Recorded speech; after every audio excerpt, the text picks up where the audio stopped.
ویسے میں نے کبھی اتنی پبلک نہیں دیکھی. اب جتنے بھی لوگ آج میری بات سن رہے ہیں بڑے غور سے آج میری، کیونکہ میں نے آج آپ کو لائعمل دینا ہے کہ ہم نے یہ نہ غلامی قبول کرنی ہے نہ یہ امپورٹڈ حکومت قبول کرنی ہے جو سامراج ان کی جوتے پالش کر کے جو آج اوپر ہمارے ملک پہ مسلط کی گئی ہے. تو میں آج آپ کو لائعمل دوں گا کہ میں کسی صورت اس حکومت کو قبول نہیں کروں گا.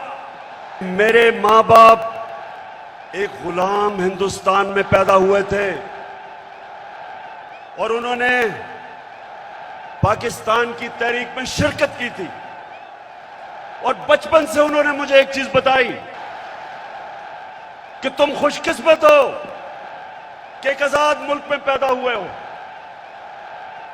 اور میں نے جب کرکٹ کی گراؤنڈوں کے اوپر اپنے ملک کا نام اوپر کیا اور ہمارا پاکستان آہستہ آہستہ آہستہ کرکٹ کی دنیا میں اوپر جانا شروع ہوا تو ہمیں فخر ہوتا تھا کہ ہم وہ پاکستانی ہیں جو ایک آزاد پاکستان کو دنیا میں اٹھا رہے ہیں.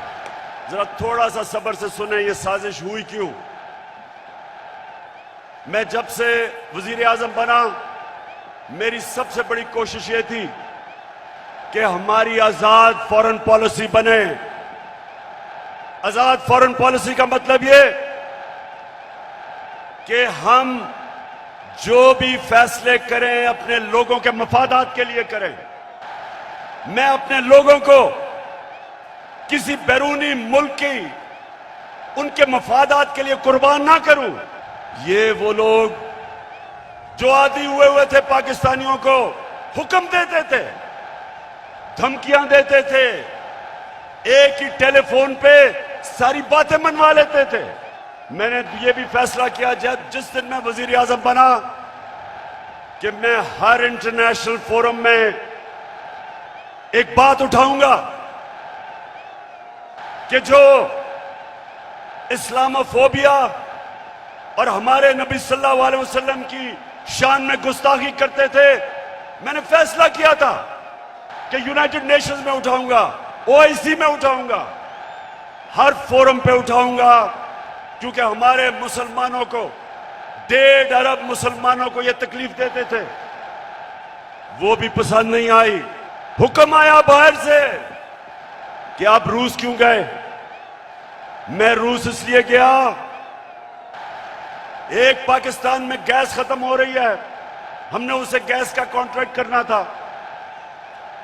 لیکن 2 اور چیزیں، روس ہمیں تیل 30% کم قیمت پہ دے رہا تھا، اس کے علاوہ ہمیں 20 لاکھ ٹن گندم امپورٹ کرنی تھی روس سے، وہ بھی ہمیں 30% کم قیمت پہ دے رہے تھے. میں اس لیے گیا تھا کہ میرے لوگوں کو فائدہ تھا، میری عوام کو فائدہ تھا، میں مہنگائی کم کر سکتا تھا.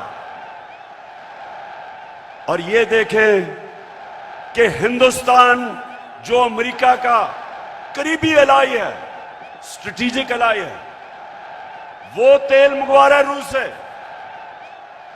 اس کو امریکہ نے کہا کہ نہ تیل خریدو، اس نے آگے سے سیدھا جواب دیا امریکہ کو کہ ہم اپنے لوگوں کے مفادات کے لیے فیصلے کرتے ہیں.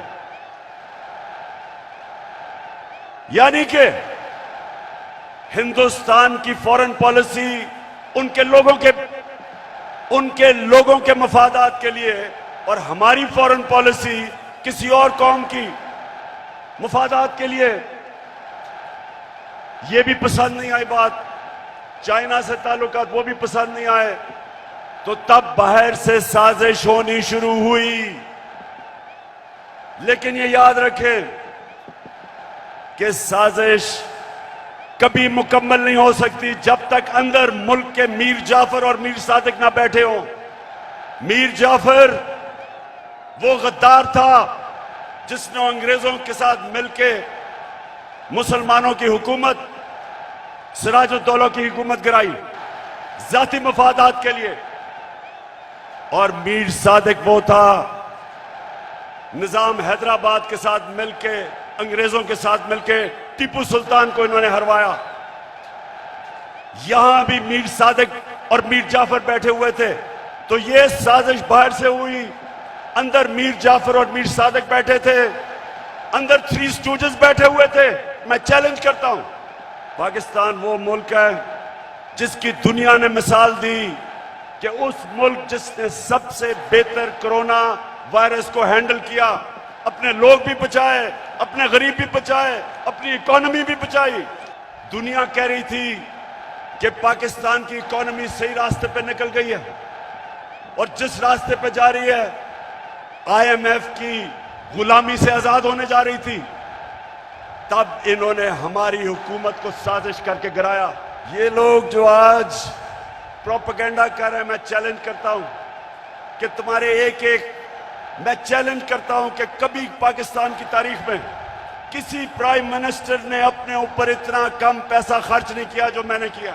کون سے ملک اپنے آپ کو کسی اور ملک کے لیے قربان کرتا ہے؟ 80,000 ہمارے لوگ شہید ہوئے، 6,500 ہمارے فوج کے نوجوان شہید ہوئے. کبھی کوئی کمیشن بیٹھی؟ کبھی کسی نے یہ سوچا کہ یہ کس نے ہمیں اس جنگ میں لے کے گیا تاکہ آگے سے ہم اس طرح کی حماقت نہ کریں؟ تو جب میرے سے انٹرویور نے پوچھا کہ آپ امریکہ کو بیس دیں گے، آپ میرے سے کوئی اور امید رکھتے تھے؟ ایبسولوٹلی ناٹ کے علاوہ کوئی امید رکھتے تھے؟ کیونکہ میرا جینا مرنا پاکستان میں، یہ میرا ملک ہے، یہ میرے لوگ ہیں. میں کیوں امریکہ کے لیے اپنے لوگوں کو قربان کروں؟ ان کو چاہیے تھے چیری بلاسم بوٹ پالش کرنے والے.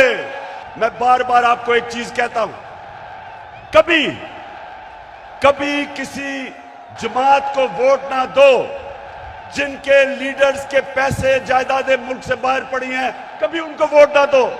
400 ڈرون اٹیک ہوئے پاکستان میں. ایک دفعہ کبھی نواز شریف کے منہ سے ایک دفعہ نکلا کہ یہ آپ بڑا غلط کر رہے ہیں، یہ سارے ہیومینیٹیرین لاز کے خلاف ہے، یہ قانون کے خلاف ہے کہ جج جوری ایکسیکیوشنر 4,000 میل دور بیٹھ کے ایک بٹن دباتا ہے اور لوگ مر جاتے ہیں، نیچے بم پھٹ جاتے ہیں. یہ 400 ڈرون اٹیکس ہوئے پاکستان میں، ایک لفظ ان کے منہ سے نہیں نکلا. میں نکلا سڑکوں پہ، میں نے دھرنے کیے ڈرونز کے خلاف، میں نے ہر جگہ اپنی آواز بلند کی، لیکن ان کے منہ سے ایک لفظ نہیں نکلا.